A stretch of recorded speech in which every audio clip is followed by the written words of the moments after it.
Minsan ba, napipikon ka agad kahit simpleng bagay lang? Hindi ka baliw. Hindi ka rin masungit. Madalas may emotional baggage ka lang na hindi mo alam, bitbit mo pa rin.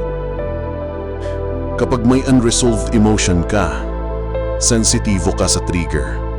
Kahit maliit, parang dinadagdagan lang yung basong puno na.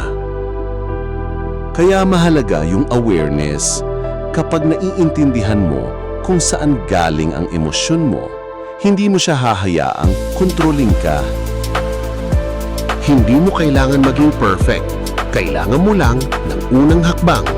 Unang Hakbang TV.